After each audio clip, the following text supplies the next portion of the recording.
Alrighty, guys, what is up? I know it's been, hey man, hey, first off, welcome back to the channel, guys. I know it's been some time.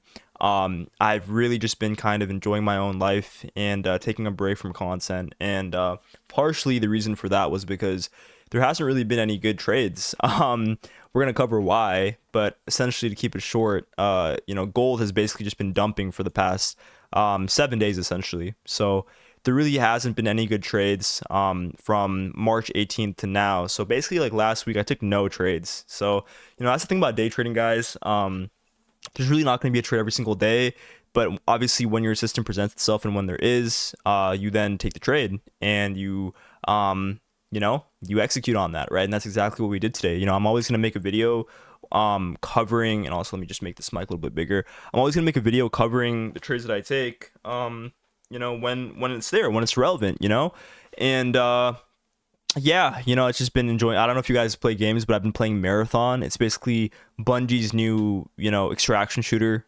Super fucking fun, bro. I just been grinding that, and it's time to get back to work and kind of become serious about back to trading and getting back to everything, you feel me? But anyways, without further ado, let's kind of get into the charts. So this was the trade that I took today. This was the full realized P&L. I was originally targeting this low around here for about a 1 to 6. We're gonna kind of get into why I'm thinking that, but we got essentially stopped out at 1 to 1. So basically we only made around through 5 accounts, like 1.5k on these top accounts on the day, which is, it's okay, nothing crazy. I did not trade personal today because with the volatility and whatnot, I just want to trade my top accounts.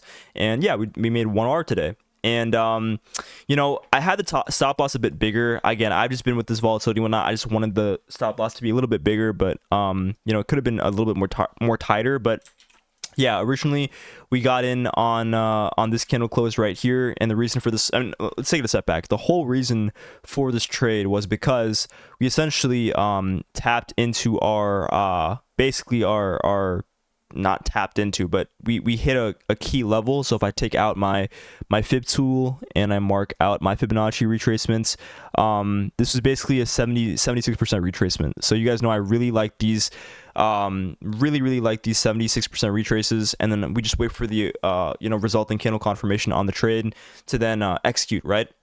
It's on here, but really we had the VAH as well over here of this composite profile, or VAL, excuse me, of this composite profile that was kind of in this area as well. So we had a couple confluences clustering, but the main one was just a deep retrace off the swing structure. And then once we saw that divergence on the 3-minute time frame, we have a higher high right here. If I zoom in, you can see we have a higher high like this, and on the RSI we have a lower high, and on that 3-minute candle closure right here you execute, and then you can get really good trades usually with these, like a stop loss like this, like right above the high. In this case, if we're risking like a 1/4%, that's like 2 cons, and I could have got a little bit more, like 2R out of this, but it's fine, right? This was just a 1 to 1. We took it and we made money. It is what it is.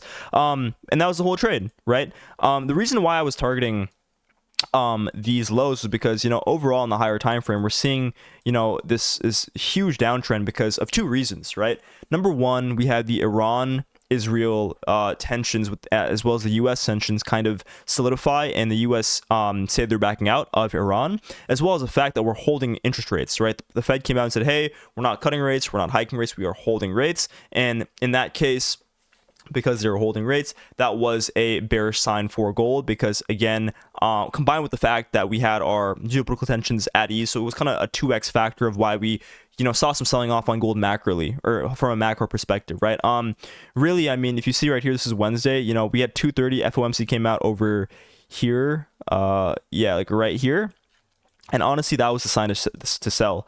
But you can see, we sold off decently, and if you actually had taken this in Asian, maybe even shorted off the open, right, like this, very tight stop, like somewhere around here, well, you could have made a shit ton of money, damn near 40R on this trade, just from a fundamental macro perspective. Again, I can't take a trade like this because even the margin requirements are huge on gold to swing these on personal, and obviously we can't take this on our funded accounts, right? But this is a generational trade for these couple days, but obviously I haven't this system, the strategy that I'm using is an intraday system, right? Not designed to like swing and shit, So yeah, anyways, I digress. But yeah, that was a trade, and we're expecting this to go lower. Why? Because again, there's no, I didn't really see any absorption at these lows. There was some here, which is the fake out. There was some here, some bullish ones here as well, from this level, right, that people started to buy at.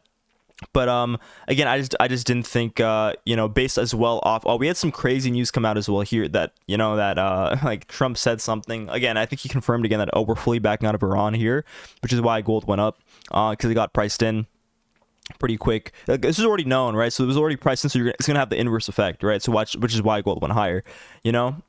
But mainly I didn't like this this, what is this 3 p.m. pump, 2 p.m. pump on gold. So I was thinking that, hey, like, this is very inefficient. Even if you go to the order flow, you'll see a shit ton of imbalances here on order flow that should get essentially rebalanced and pushed through. So I was, you know what, it doesn't hurt to target this internal low here intraday and see where that takes us, right?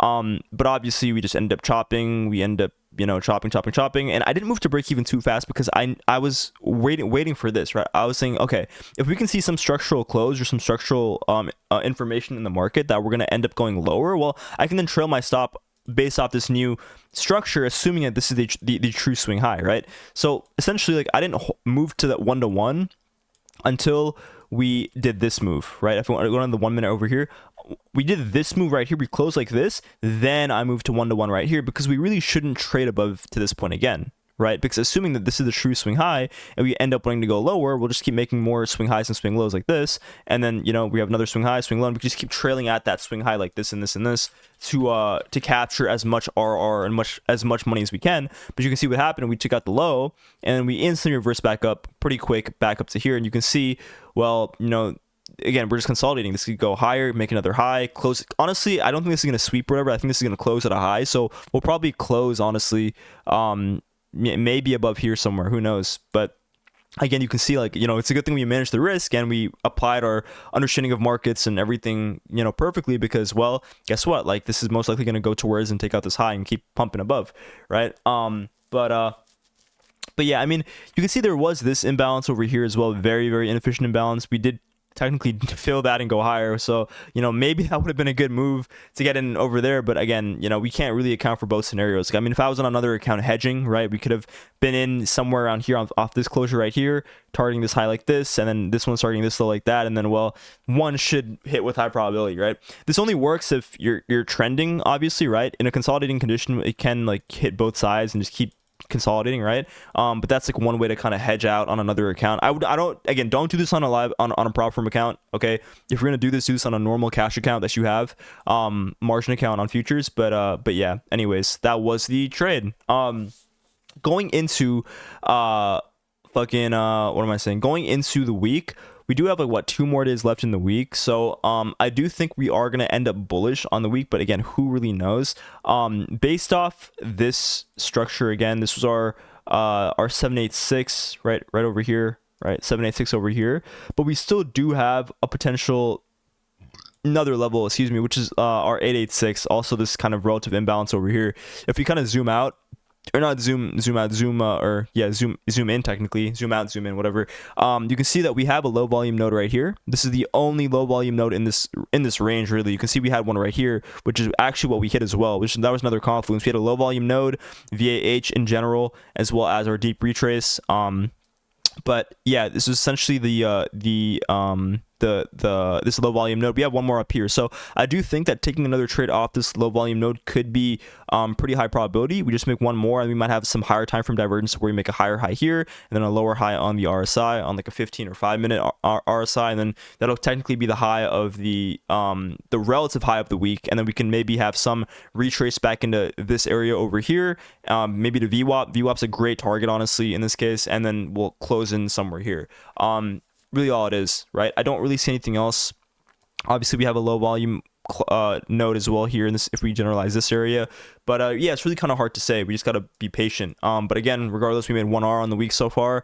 Not sexy, not cool, because you got to realize, man, that, like, these markets, bro, I'm gonna be so honest, guys. This is, you really got to think about this not logically, but you really got to think about this, right? Day trading does work, right? But understand that, like, you're not gonna hit crazy RR, because realistically trends can take days to play out. Like, let's say, like, let me give you an example, bro. All right, let's say you got in on this trade, like this trade right here. Okay, let's say you got in on this on actually let's say you got in, well, say, yeah, same example that I gave you from earlier on. Like, let's say you got in on this trade right here. Well, like, if I wanted to go for, and this market was destined to drop for 4 or 5 days, right? But like intraday, I could only close for 5R. If I close at the daily close, it's like a 5R trade. But you can see if I held for 2 days and I was able to hold for 2 days, well, this would be 18R, right? I wouldn't have to worry about taking reversal trades or whatever. But like, you can't do that on prop firm. So understand that, like, you can only really get high R consistently by swinging the trade by through multiple days, and if it's trending on the daily, and if it's essentially just trending intra-week, that's the only way you're going to get high RR. But you can't do that on prop firms, right? So it's sad, but it is what it is. You know, you can't really do anything about that, right?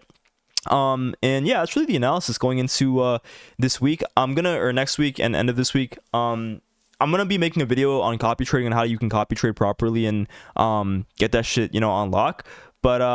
But yeah, let me know what other content, other videos you guys want to see.